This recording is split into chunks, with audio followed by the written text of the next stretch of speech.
ટેકો નથી, કોઈને આધાર નથી મારે, એટલે આજે કોઈનો તમારે સાથ જ નથી. કોઈ સહારો નહીં, કોઈ આધાર નહીં. એટલી તકલીફ ભોગવી રહી છે મેં અત્યાર બનતી કોશિશ કરી એને ભણાવવાની, મેં તો એટલી કરી. ભગવાન આવું દુઃખ લાવ્યો તો હવે મેં તો ભણાવવાનું નહીં ને. એટલે છોકરો ભણવાની ઉંમરમાં કામ કરવા જાય છે. ભણવાની ઉંમરમાં એને કામે લગાડી દીધા. એની ફીની પઢાઈ ફી વગર આઈકોની એને 6,000 ફી કેવી રીતે ભરવું અને કેવી રીતે ભણાવું. ભણવાની ઉંમરમાં એને કામે લાગ્યા. એનું દિમાગ ભણવામાં હતું. મારી પાસે પૈસા નહોતા. મને કોઈ સહાય કરે એવું નહીં હતું. કોઈ સહારો, કોઈ આધાર નથી મારી પાસે. હિંમત હતી ત્યાં સુધી મેં બહુ કરી.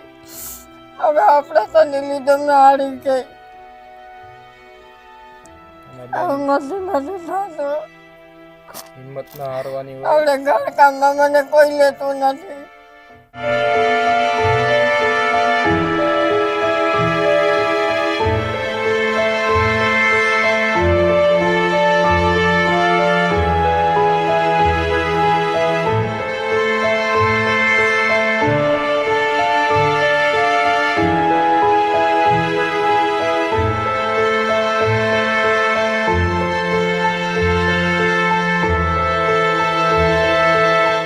તો બેન, પહેલાં તો મારું નામ અંકિત છે. હું ટ્રુ હેલ્પ કેર ચેરિટેબલ ટ્રસ્ટમાંથી આવું છું. તમારું નામ શું છે? સીતાબેન. સીતાબેન. તો બેન, હાલમાં પરિવારની અંદર કોણ કોણ છે? એક છોકરો છે. એક છોકરો જ છે, બીજું કોઈ નથી? કોઈ નથી. તો બેન, હાલમાં તકલીફ શું પડે છે? તકલીફ બધી જ પડે છે. ખાવા પીવાની.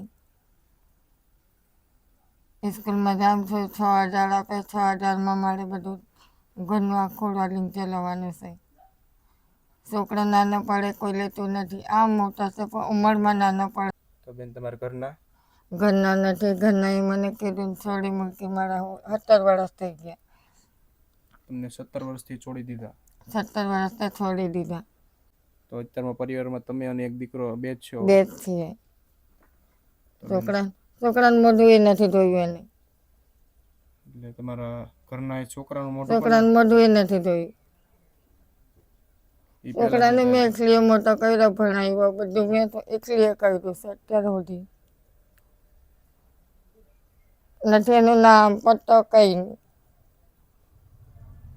એવી તકલીફમાં મેં ભોગવી દીધી. હાલમાં છોકરાને કોઈ નોકરી નથી રાખતો. કેમ રડો છો બેન? એટલી તકલીફ ભોગવી રહી છે મેં અત્યાર બનતી કોશિશ કરી એને ભણાવવાની, મેં તો એટલી કરી.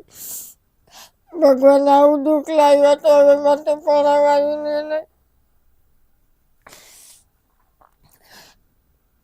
એટલે છોકરો ભણવાની ઉંમરમાં કામ કરવા જાય છે. ભણવાની ઉંમરમાં એને કામે લગાડી દીધા. એની ફીની પઢાઈ ફી વગર આઈકોની એને 6,000 ફી કેવી રીતે ભરવું અને કેવી રીતે ભણાવું. જ્યાં જાય ત્યાં એને બધું પ્રૂફ માગે.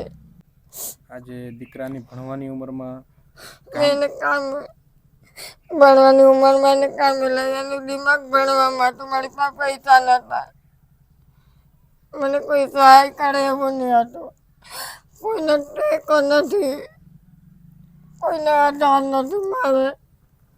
એટલે આજે કોઈનો તમારે સાથ જ નથી. કોઈ સહારો નહીં, કોઈ આધાર નહીં. પૈસા નથી મારી પાસે. એનો દાખલા લાવવાનો પૈસા નહીં હતા. મેં એને પ્રાઇવેટમાં પહેલાં હાડી હતી, પ્રાઇવેટમાં મૂકેલો હતો.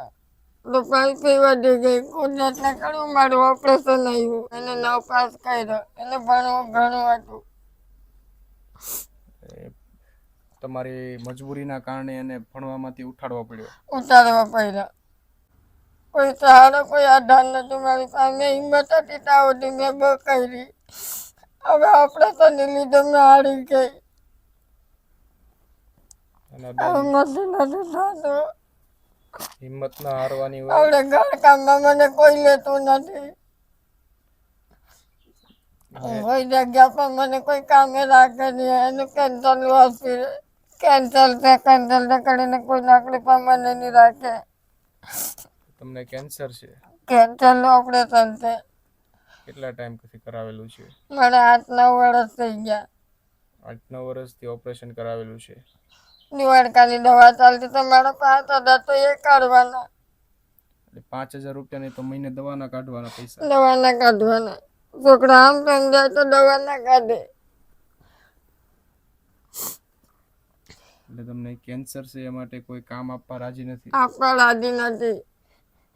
સ્કૂલમાં 6,000 રાખેલી તો તે અમારે તડકાનું કામ કરવું પડતું હતું બહાર. એટલી તકલીફ ભોગવી રહેલી છે. કુદરતે મારા આમ એટલું કર્યું. ના બેન, પહેલા તો તમે રડો નહીં. અત્યારે સ્કૂલમાં જતી તો મને 6,000 આપે છે તો બહાર કામ કરવાનું અંદર નહીં. એટલે સ્કૂલમાં કામ કરવા જાઓ છો? સ્કૂલમાં જાઉં છું જેબી ડાયમંડમાં. જેબી ડાયમંડ સ્કૂલમાં કામ તો કરવા. બી એ લોકો રાખીને તો કોઈ નથી રાખતો મને કામે હોય. તો બેન એમાં કેટલું થઈ જાય છે? અમે વાળવાનું, ઝાડુ મારવાનું, બીજું કઈ નથી કરવાનું એમાં.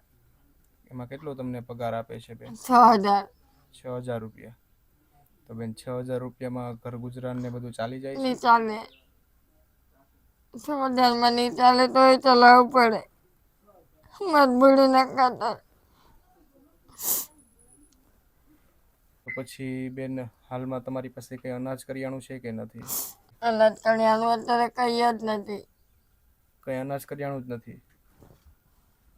તો બેન તમે ચિંતા નહીં કરતા. આજે અમે આવ્યા છીએ તો ચોક્કસથી તમારી કંઈક ને કંઈક રૂપિયા મદદ કરીને જશું કે જેથી કરીને તમે જે આવી તકલીફમાં જીવો છો તેમાં તમને થોડી રાહત મળે. તો દોસ્તો, તમે બેનની વાત સાંભળી છે કે બેનના પરિવારમાં એક માત્ર દીકરો અને બેન એકલા છે. બીજું કોઈ પરિવારની અંદર નથી. પરિવારને આગળ પાછળ કોઈ સહારો નથી. બેને વાત કરી કે મારા હસબન્ડ હતા એ મને ભગાડીને લાવ્યા હતા અને અત્યારે તે છોડીને જતા રહ્યા છે. 17 વર્ષથી હું અને મારો દીકરો એકલા રહીએ છીએ. મારા હસબન્ડે તો એમના દીકરાને જોયો પણ નથી.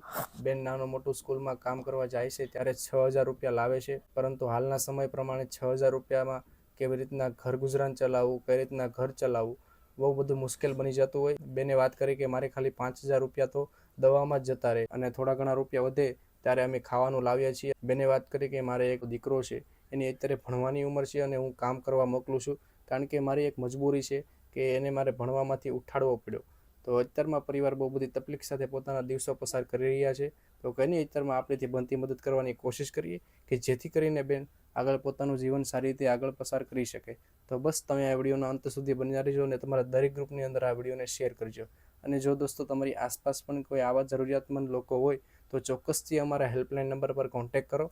અને જો દોસ્તો તમે કંઈ પણ રીતે અમારી સંસ્થામાં કન્ટ્રીબ્યુટ કરવા માંગતા હો તો વિડીયોની નીચે પૂરી ડિટેલ આપેલી છે, તમે ત્યાં જઈને કરી શકો છો.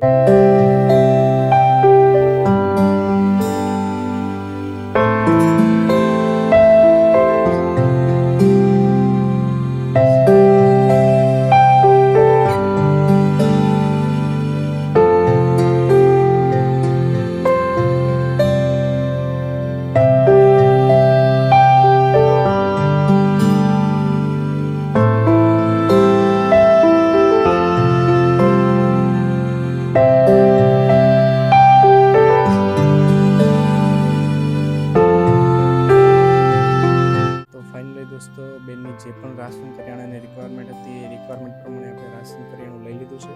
તો બેન તમારે જે રાશન જોતું તે બધું આવી ગયું? હા, કેવું લાગે છે બેન?